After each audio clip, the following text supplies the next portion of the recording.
قل للمؤمنات یغضضن من ابصارہن، اگر تمہیں ضرورت کے تحت کہیں نکلنے کی ضرورت پڑ ہی جائے تو نکل تو سکتی ہو، لیکن نکلتے وقت بھی ایک پابندی کر دی، ایک باؤنڈری بنا دی. کیا کرو؟ یغضضن من ابصارہن، اپنی نگاہیں نیچی رکھو گی. یغضضن من ابصارہن، اپنی نگاہوں کو تم نیچا رکھو گی. ویحفظن فروجہن، اپنی شرمگاہ کی حفاظت کرو گی. من مانے کپڑے پہن کر جاؤ یہ نہیں چلے گا، ڈھیلے ڈھالے کپڑے پہننا پڑیں گے، اتنے لوز کپڑے کی جس سے تمہارے جسم کا نشیب و فراز بناؤ سنگار دکھائی نہ دے، تمہارے جسم کا ایک ایک حصے کا پارٹ دکھائی نہ دے. اتنا لوز کپڑا تمہیں پہننا ہوگا کہ کوئی آدمی آئیڈیا نہ لگا سکے اس کا ہاتھ کتنا ہوگا، اس کا پیر کتنا ہوگا، اس کی کمر کتنی ہوگی، یہ آئیڈیا نہ لگا سکے. وَيَحْفَظْنَ فُرُوجَهُنَّ، تمہیں اپنی سطر اپنی شرمگاہ کی حفاظت کرنا ہوگی. وَلَا يُبْدِينَ زِينَتَهُنَّ، جتنا بھی زیب و زینت، جتنا بھی بناؤ سنگار، جتنی بھی لپسٹک، جتنی بھی کریم، جتنی بھی پاؤڈر، جتنا بھی زیور اور جتنا بھی خوبصورت اور اٹریکٹ کرنے والے کپڑے تمہیں پہننا ہو، اپنے گھر میں پہن سکتی ہو، اپنے شوہر کے سامنے پہن سکتی ہو. جتنی کریم لپسٹک لگا سکتی ہو لگا لو، جتنا میک اپ کرنا چاہو کر سکتی ہو، لیکن جب ضرورت کے تحت گھر سے باہر نکلو تو ولا یبدین زینتہن، تو تمہارے بناؤ سنگار، تمہاری زیب و زینت غیر مردوں کے سامنے ظاہر نہیں ہونی چاہیے، غیر مردوں کے سامنے نہیں آنی چاہیے. عورت کا لپسٹک لگا کر گھر سے باہر نکلنا حرام، عورت کا خوشبو لگا کر گھر سے باہر نکلنا حرام، عورت کا عطر لگا کر پرفیوم لگا کر گھر سے باہر نکلنا حرام. یہاں تک کہ عورت خوشبودار کوئی چیز، کوئی تیل ہی کیوں نہ ہو، ڈابر آنولا یا چمیلی، اگر یہ تیل بھی لگا کر گھر سے باہر نکلتی ہے تو اس کے لیے یہ بھی حرام. میں حرام بول رہا ہوں، ناجائز نہیں، حرام، تاکہ ہمیں سمجھ میں آ سکے کہ ہماری کلچر کیا ہونا چاہیے اور اسلام میں کتنا زبردست عورت کو رکاوٹ ہے کہ تم یہ چیزیں گھر سے باہر لگا کر نہیں. حجاب کا مدعا اٹھا، ہونا تو یہ چاہیے تھا حجاب کے مدعے پر اٹھنے کے بعد کہ ہمیں کوئی جلوس نہیں نکالنا تھا، کوئی احتجاج نہیں کرنا تھا، لیکن ایک ایسا منصوبہ ہونا چاہیے ہماری عورتوں کے اندر، ہماری خواتین کے اندر، کہ جس چیز کو مدعا بنایا اب ہم کر کے دکھائیں گے، اور اسلام کی اس اہم رکن کو ہم زندہ کر کے دکھائیں گے. تو جتنی بے پردہ گھوم رہی تھی ان سب کو پردے میں آ جانا چاہیے. بازاروں میں بھی اپنا احتجاج اس طریقے سے پیش کریں کہ نہیں، یہ مسئلہ صرف ان بچیوں کا نہیں رہا جو اسکول میں پڑھ رہی اور ان کو حجاب سے روکا جا رہا ہے. اب ہم بازاروں میں جائیں گے تو حجاب پہن کر جائیں گے، اب ہم مائکے جائیں گے تو حجاب پہن کر جائیں گے. ہونا یہ چاہیے تھا کہ اب اس کو اپنی آن سے اور اپنی شان سے اور اپنے مذہب کے سے جوڑ کر دیکھنا چاہیے تھا ہماری ماں بہن بیٹیوں کو. لیکن جلوس نکال دینے سے تو ہم انہی کا کام کر رہے ہیں. ان کو تو یہی ہتھیار چاہیے جو ہم ان کے ہاتھ میں دے دیتے ہیں کہ لو صاحب، وہ اپنے مقصد میں کامیاب ہو جاتے ہیں. ہونا یہ چاہیے تھا، ہو یہ رہا ہے. چلے گا 10 مارچ کے بعد سب ٹھنڈا ہو جائے گا، پھر اس علاقے میں چلے گا جہاں پھر الیکشن کا دور ہوگا. یہ چیزیں چلتی رہیں گی، لیکن اس میں کوئی شک نہیں ہے کہ عورت پر پردہ فرض ہے. آج میں آپ کو کچھ ایسی چیز بتانا چاہتا ہوں کہ لفظ عورت ہی یہ بتلاتا ہے کہ پردہ ہے. عورت، فیمیل، اردو میں کیا کہیں گے؟ عورت. ہندی میں کیا کہیں گے؟ استری. انگلش میں کہیں گے وومن. اردو اور عربی یہ دونوں لفظ کیا ہے؟ عورت. اور یہ عورت کا لفظ اتنا مشہور ہوا کہ ہندی کی جو کتابیں ہیں سلیبس، اس میں بھی یہی پڑھایا جاتا ہے، چھوٹے او سے اوکھلی، بڑے او سے عورت. خود ہندو سلیبس میں بھی یہی لکھا ہے عورت. لیکن عورت کا معنی کیا ہوتا ہے؟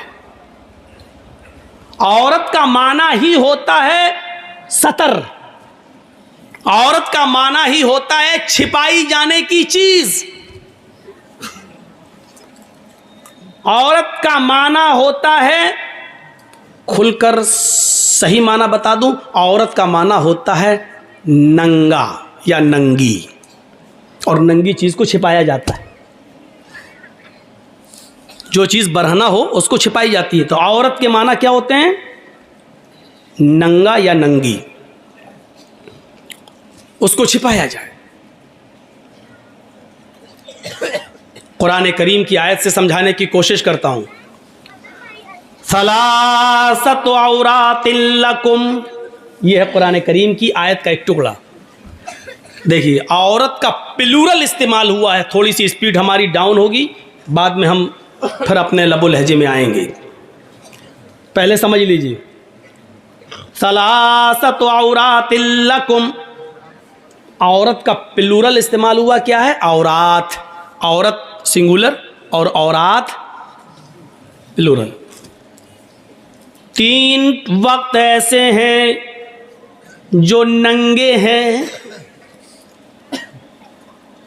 اب بھونڈا ترجمہ اچھا نہیں لگتا ہے، اس لیے اس کا ترجمہ میں یوں کر رہا ہوں، ثلاثۃ عورات لکم، 3 ٹائمز، 3 اوقات، 3 وقت ایسے ہیں جو پردے کے وقت ہیں۔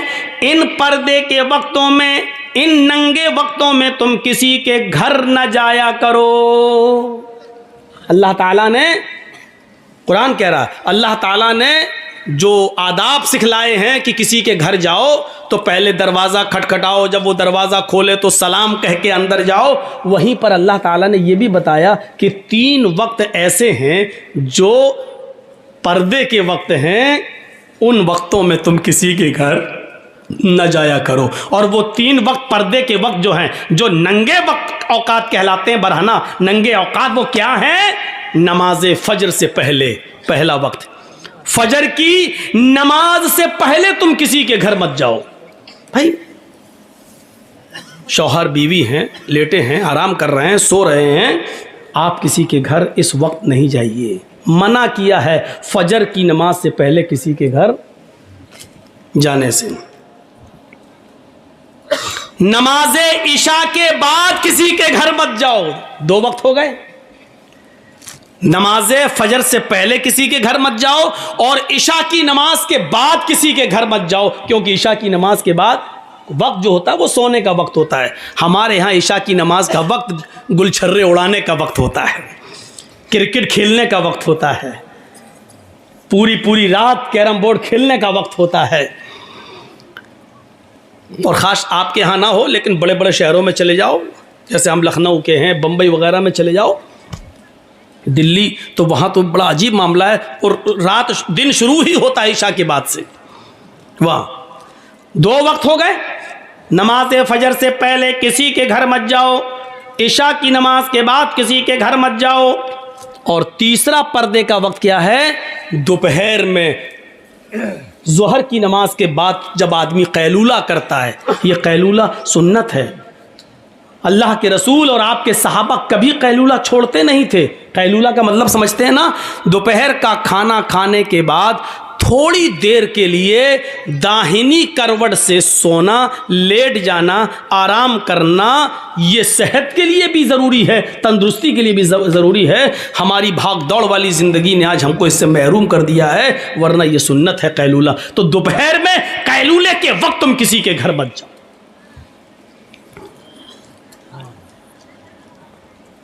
تو یہ 3 وقت پردے کے وقت بتائے ہیں، کسی کے گھر ان وقتوں میں نہیں جانا چاہیے۔ بہت زیادہ ایمرجنسی ہو، ضروری ہو، کسی کی طبیعت خراب ہو، فون کر کے بلا رہا ہو، تو دیکھیے مجبوری میں پھر کچھ کنڈیشنیں بن جاتی ہیں، مجبوری میں پھر پھر اتنی مجبوری کہ جان جا رہی ہو کوئی چیز نہیں مل رہی ہو تو ایسی صورت میں تو پھر خنزیر کا سور کا گوشت بھی حلال ہو جاتا ہے جان بچانے کے لیے. وہ پھر مجبوری کی ایک کیفیت دوسری ہو جاتی ہے. میں یہاں جو کیفیت بتلا رہا ہوں وہ یہ ہے کہ مجبوری ہو تو الگ بات ہے, ورنہ ان 3 اوقات میں کسی کے یہاں نہیں جانا چاہیے. تو یہاں کیا لفظ استعمال ہوا؟ عورت, اور اس کا پلورل عورات. ثلاثۃ عورات لکم, 3 وقت ایسے ہیں جو ننگے اوقات ہیں, ان کو پردے کی ضرورت ہے, یعنی ان اوقات کے اندر تم کسی کے گھر نہ جاؤ. ایک جنگ ہو رہی تھی, جنگ احزاب, غزوہ احزاب کے نام سے مشہور تھی. اللہ کے نبی نے جب صحابہ سے اس غزوے میں نکلنے کے لیے گزارش کی کہ نکلو اس جنگ میں, تو جو منافق تھے, منافق جانتے ہیں نا, اس کو بتانے کی ضرورت نہیں. آج تھوڑا سا گرم پانی رکھیے گا کیونکہ لگتا ہے کہ جائے گی آواز. نہیں ہے تو منگا لو تھوڑا سا, آج کل تو چائے کی ہوٹلیں تو کھلی ہوں گی. تو سنیے, جب غزوہ احزاب کی نکلنے کا حکم دیا مسلمانوں کو, صحابہ کو, تو اس میں بڑی عجیب چیز بتا رہا ہوں آج. تو اس میں جو کچھ منافق تھے, منافق کو میں اتنا بتا دوں, منافق کسے کہتے ہیں؟ جو نہ ادھر ہوتا ہے نہ ادھر ہوتا ہے, نہ اسلام کے اندر نہ کفر کے اندر, اس کو پتہ ہی نہیں چلتا کہ صحیح کیا ہے. وہ ہمارے منہ پہ ہمارے جیسی اور آپ کے منہ پہ آپ کی جیسی, یہ ہوتا منافق. منافق کو سمجھانے کے لیے صحیح مثال دوں, ایک تو ہوتی ہے نیند, گہری نیند, ہم سو رہے ہیں, گہری نیند سونے والا آدمی دنیا کی لذتوں سے محروم ہے, لیکن نیند کی لذت اس کو مل رہی ہے, سکون اس کو مل رہا ہے. اور ایک ہوتا ہے جاگنا, جاگنے والا دنیا کی لذتوں سے فائدہ اٹھا رہا ہے, یہ بھی کھا رہا ہے, وہ بھی کھا رہا ہے, یہ بھی کھیل رہا, وہ بھی, دنیا کی لذتوں سے فائدہ اٹھا رہا ہے, لیکن نیند کا مزہ نہیں لے پا رہا ہے, نیند کا سکون حاصل نہیں کر پا رہا ہے. یہ 2 چیزیں سمجھ لی آپ نے. گہری نیند میں جو آدمی سو رہا ہے وہ دنیاوی چیزوں کے مزے نہیں لے رہا, لیکن نیند کا سکون اس کو مل رہا ہے. جاگنے والا آدمی دنیاوی چیزوں سے لطف اندوز ہو رہا ہے, انجوائے لے رہا ہے, لیکن نیند کے مزے نہیں لے پا رہا ہے. بیچ میں ایک نیند کیسی ہوتی ہے, بیٹھے بیٹھے مولانا جرجیس تقریر کر رہے ہم, پھر اٹھ گئے, اٹھ گئے. یہ وہ کیفیت ہوتی ہے, نہ جاگ رہا ہے نہ سو رہا ہے, نہ دنیاوی لذت لے پا رہا ہے اور نہ نیند کا ہی مزہ لے پا رہا ہے. یہی ہوتا ہے منافق. نہ وہ کفر کا ہی مزے لے پا رہا ہے, نہ وہ آخرت کے مزے لے پا رہا ہے اسلام کے. یہ ہے منافق. جرجی صاحب ہمارے منہ پہ ہماری تعریف, آپ ہمارے ورودھی ہیں, آپ کے پاس گیا, ارے وہ کمینہ آدمی, ہٹ, آپ کے منہ پہ آپ کی. تو یہ منافق تھے جو اس شرط پہ اللہ کے نبی کے ساتھ رہ رہے تھے کہ جب کوئی ہم پر حملہ کرے گا آپ پر تو ہم آپ کا ساتھ دیں گے. جنہوں نے کلمہ پڑھ لیا تھا لیکن دھوکہ دینے کے لیے, اور اللہ کے رسول و صحابہ ان کو مسلمان سمجھ رہے تھے کہ یہ تو کلمہ گو ہیں, ہمارے بھائی ہیں. سارے لوگ جب جانے لگے غزوہ احزاب میں تو یہ منافق لوگوں نے کیا کہا, اے اللہ کے نبی, اے اللہ کے رسول, ہم غزوے میں شرکت نہیں کر سکتے, ہم جنگ میں نہیں جا سکتے ہیں. قرآن پڑھیے, قرآن کیا کہتا ہے, اے اللہ کے نبی میں غزوے میں نہیں جا سکتا. کیوں نہیں جا سکتا؟ اپنی وجہ بتاتے ہیں یہ منافق. ان بیوتنا عورت, عورت کا لفظ استعمال ہو رہا ہے, غور کیجئے. ان منافقوں نے کیا کہا, ان بیوتنا عورت, ہمارے گھر ننگے ہیں. اے اللہ کے نبی ہم اپنا گھر چھوڑ کر نہیں جا سکتے ہیں. ان بیوتنا عورت, ہمارے گھر ننگے ہیں, یعنی ہمارے گھروں میں دروازے نہیں ہیں. اگر ہم جنگ میں چلے جائیں گے تو ہماری بیوی اور بیٹیوں کی عزت محفوظ نہیں رہے گی. ہمارے گھروں میں دروازے نہیں لگے ہیں, یا یہ کہیے کہ دروازے تو لگے ہیں لیکن دیواریں بہت چھوٹی چھوٹی ہیں, کوئی بھی دیوار سے چڑھ کر ہمارے گھر میں چھلانگ لگا سکتا ہے, ہمارے گھر میں آ سکتا ہے.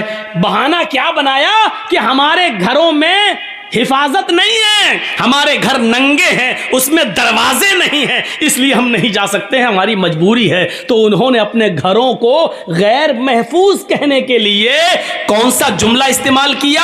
عورت کا ورڈ استعمال کیا جو قرآن میں آیا ہے، ان بیوتنا عورت، ہمارے گھر ننگے ہیں۔ عورت کا مطلب کیا ہوا؟ ننگا یا ننگی، اور ننگی چیز کو چھپایا جاتا ہے۔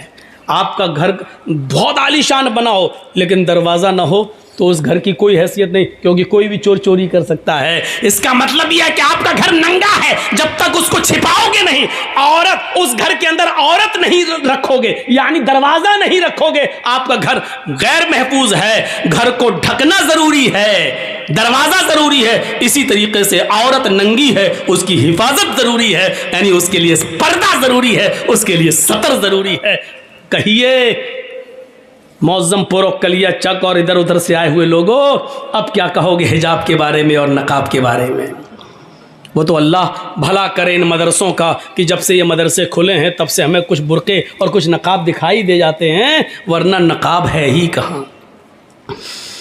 آج بھی ہمارے یہاں اوریانیت اور جہالت کا عالم یہ ہے کہ آج بھی ہمارے گھروں کی عورتیں گھروں میں نہیں، ہمارے محلوں میں بنے ہوئے تالاب میں نہاتی ہیں، اور ان تالابوں میں نہاتی ہیں جہاں سے مردوں کا گزر بھی ہوتا ہے۔ آج بھی ہماری جہالت اور ہماری اوریانیت اور ہمارے ننگے پن کا حال یہ ہے کہ ہم سمجھ ہی نہیں پا رہی ہیں کہ ہمیں گھر کے اندر جس عورت کے سر کا ایک بال تک دکھنا جائز نہ ہو، وہ ایسے تالاب میں نہائے جو سڑک پر بنا ہو، سڑک کے کنارے، اور جہاں مرد بھی گزر رہے ہوں اور عورتیں بھی گزر رہی ہوں۔ میرے پیارے ساتھیوں، اس کو ہم جہالت اور اوریانیت کے علاوہ اور کوئی دوسرا نام نہیں دیا جا سکتا، اس کو سننا پڑے گا۔ پرمپرا کہہ لو، رواج کہہ لو، لیکن پرمپرا اور رواج جب غلط ہو تو اس کو بدلنا چاہیے، اس کو چینج کرنا چاہیے، یہ بھی عبادت کا ایک حصہ ہے۔ آج بدامنی کیوں ہے؟ عورت جتنا پردے میں رہے گی امن رہے گا، عورت جتنا بے پردہ رہے گی امن بھنگ ہوگا، شانتی بھنگ ہوگی۔ اور آج دیکھ لیجئے شانتی بھنگ ہونے کی وجہ کیا ہے؟ عورت کا ننگا پن، عورت کے کپڑے، عورت کا بیہودہ لباس، عورت کی اوریانیت، اور آج کی جوان لڑکیوں کا پہناوا اور ان کی ڈریس۔ میں جانتا ہوں کہ ہماری اس تقریر کو بھی توڑ مروڑ کے پیش کیا جاتا ہے، صاحب عورت کی آزادی چھینی جا رہی ہے۔ وہ مثال میں نے کبھی دی تھی نا، شاید آپ کو یاد ہوگا، بھیڑیے نے بکریوں کو مشورہ دیا تھا کہ تم اپنے مالک کے کھونٹے میں بندھی رہتی ہو، ذرا جنگل میں ٹہل کر دیکھو، کھلی ہوا ہے، فضا ہے، ہر طریقے کا چارہ، سبزی اور ہریالی تمہیں ملے گی۔ بکریوں نے سمجھا کہ ہاں یہ بھیڑیا تو ہمارا ہمدرد ہے، بڑی اچھی بات بتلا رہا ہے۔ ان بکریوں نے اپنے مالک کے خلاف ممیانا شروع کر دیا، میں۔ مالک نے اس بکریوں کے پاس آ کر جائزہ لیا تو پتہ چلا کہ یہ بکریاں کھونٹے سے نکلنا چاہتی ہیں۔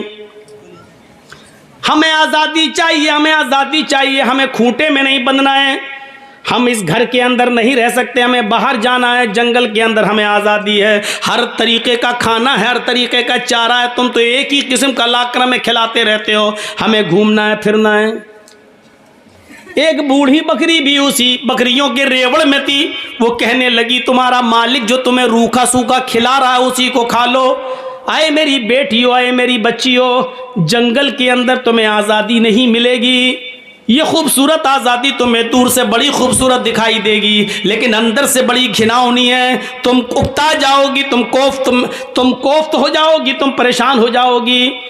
ان تمام بکریوں نے اس بوڑھی بکری سے کہا ماں تم اپنا منہ بند کرو، چپ رہو، تم تو بڈھی ہو چکی ہو، تم تو اپنی زندگی جی چکی ہو، 1-2 مہینے کی اور مہمان ہو، ہم سے ہماری زندگی کا حق کیوں چھین رہی ہو؟ ہمیں بازار، ہمیں گاؤں میں، ہمیں جنگلوں میں گھومنے دو۔ وہ کھونٹا توڑنے لگی، رسیاں توڑنے لگیں، جب کام نہیں چلا تو بھوک ہڑتال کر دیتی ہیں بکریاں، مالک جو کھلائے گا کھائیں گے ہی نہیں۔ مالک نے سوچا کہ ان کے بھوکا مرنے سے بہتر ہے ان بکریوں کو ان کی آزادی دے دی جائے جو مانگ رہی ہیں۔ مالک کو رحم آ گیا اور مالک نے ان بکریوں کی رسی کو ڈھیلا کر کے چھوڑ دیا۔